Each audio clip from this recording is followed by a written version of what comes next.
Hey y'all, and welcome to the Author's Armory. Now today we're going to be discussing the most overlooked piece of armor in all of fiction and all of fantasy. You want to know what it is? You're about to find out in just a minute.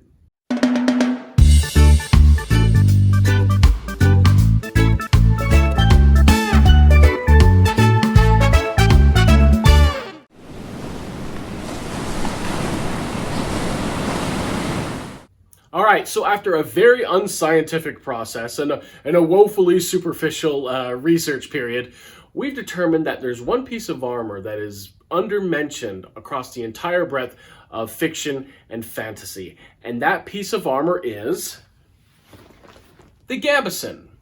Now, for the sake of brevity, we're going to use the term Gambeson to describe a wide variety of quilted and padded armors. Just about every single culture in the world had some version of this, and they all basically have the same similar purpose. They all have similar methods of construction. So moving forward, we're going to kind of use the term Gambeson to describe all this different variety of these armors. Now, they all have different names, and some of them have slightly different purposes, and we'll identify some of those as well. All right, so for starters, here are a few important features of padded and quilted armors. One, they're relatively lightweight, easy to wear, and you have a higher degree of maneuverability in them. Two, they're relatively cheap to make and repair. Three, they offer mild protection against cuts, slashes, and blunt trauma from weapons. Four, they are more susceptible to heavy cuts and penetrating thrusts. And five, it is one of the more common armors across the board. Now, padded armor can be crafted into just about any shape or pattern, and also different types of items. So in addition to the coats and the jackets, there are also padded caps, or coifs, or coifs if you like, to be worn on the head, sometimes under helmets. There are also, even though there's much less historical evidence for them, there are also padded leggings or chausses. Now, the jackets themselves can be embellished with any type of thing. They're embellished with types of stamp patterns, embroideries. They can be embellished with different types of buttons, laces, and straps and things like that. Prior to the 1400s, most gambesons were just pulled over the head, kind of like a shirt. Right around the 1400s and a little after, we start to see jackets that open up in the front and are secured by laces and ties and those types of things. Now, all padded gambesons, or all padded armor, had up to 3 different purposes. Now, not all of these pieces of armor needed to have all 3 of these purposes, but all had at least one. So the first is to, obviously, to protect the wearer against the cuts and blows and impacts from the trauma of weapons, okay? The second is to protect the fighter's skin against the impact and the pinching that can occur with armor. Most plate armor is constructed with a variety of hinges and pivot points. If a fighter's skin is unprotected underneath these hinges and pivot points, as these plates slide over one another, their skin can become severely pinched or even lacerated. Number 3 involves a certain type of padded jacket that was worn underneath the armor that served as a harness to which to tie or point pieces of plate armor. These jackets were sometimes referred to as an arming jacket. These jackets have grommets and laces attached to certain points, which were then fed through holes in the plate armor and secured to the fighter's body. When tied off, these laces prevented the plates from sliding around on the jacket and potentially exposing vulnerable parts of the fighter.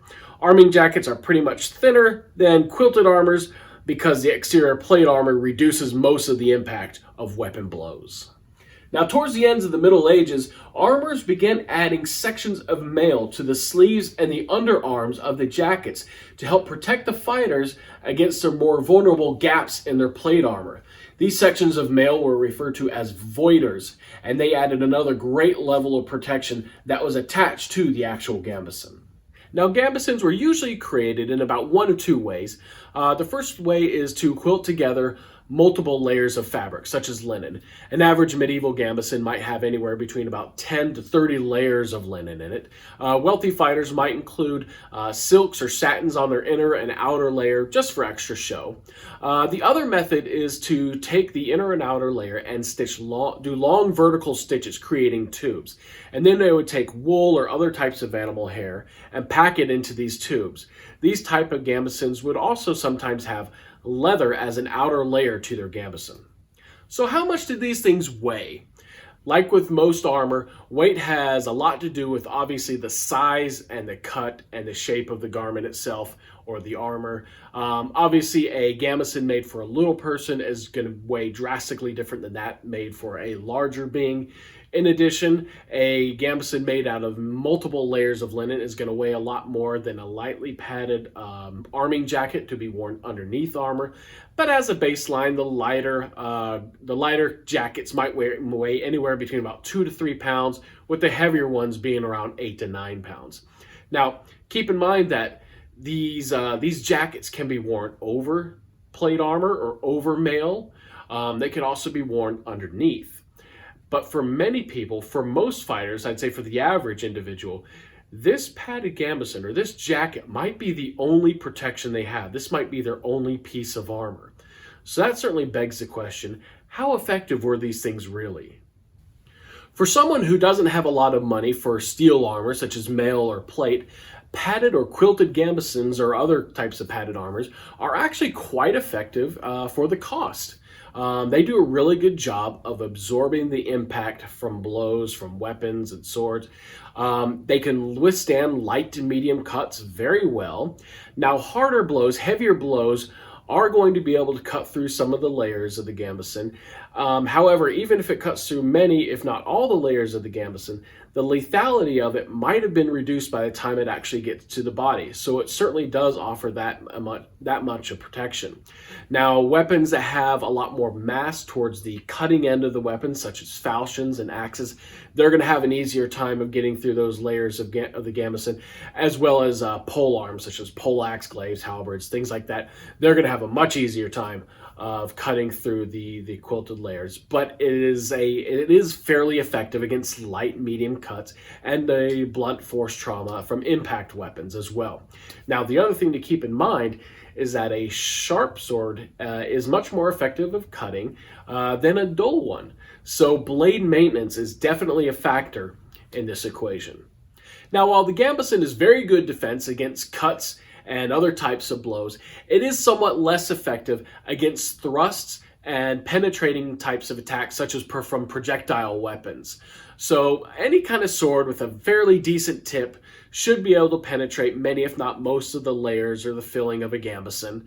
Now, with projectile weapons, they should have a much easier time penetrating, though this is not always the case. Whenever you're talking about projectile weapons such as arrows or crossbow bolts, there's a lot of factors involved, mainly range, wind, weather condition, and the profile of the arrow. For instance, a thinner bodkin-style arrowhead is going to penetrate a lot easier than a broadhead arrow. All right, so what are some ways we can use all this stuff for our writing and other creative projects? Now, you've probably noticed that most movies and video games and books will depict fighters walking around in their armor all the time. They're walking around the castle, they're taking meetings, they're eating, they're lounging about, all while fully armored in steel armor. Now, while armor isn't nearly as cumbersome as most people think, it's certainly not very comfortable to just live in. There's little reason why a fighter who is not expecting to do some serious fighting at any moment would need to stay in armor at all times. So if you need to have your character perhaps showing they're combat ready, but they're not immediately fighting, maybe showing them in their arming jacket or a gambeson might be a way to tell that part of the story in a more martially honest way. Another thing to consider, especially in battle scenes, is that the vast majority of any army is going to include non-professional soldiers, which means that they are not going to be outfitted with full armor head to toe. So outfitting them in partial pieces of armor, with gambesons, or many of them with just gambesons or other types of padded garment, would definitely be more realistic. Now, for a person who is poor or doesn't have a lot of gear, getting their hands on a gambeson and possibly a helmet would be their first two choices of protection that they would try and pursue. Now, also bear in mind, though, that the gambeson or padded garments was not solely the armor of the poor. Countless depictions of knights and other nobles show them wearing padded garments. It was an essential part of the fully armored individual, but it was essentially the cheapest and the easiest for people to get their hands on. Another great advantage of padded armor is that you don't need an armor or a blacksmith to repair it. So rather than have just another talking head scene of your fighters sitting around a campfire, you can have them actually engage in repairing the rips and holes and cuts in their gambeson. You can have them refilling the stuffing inside of their gambeson. You can have them repairing straps and laces and buckles. The maintenance of one's equipment is vitally important and is typically skipped over in most storytelling. All right, y'all, I hope you've enjoyed this discussion about gambesons and other types of padded armor. So if you got any questions, feel free to ask. We'll keep the conversation going. But in the meantime, keep writing and keep fighting.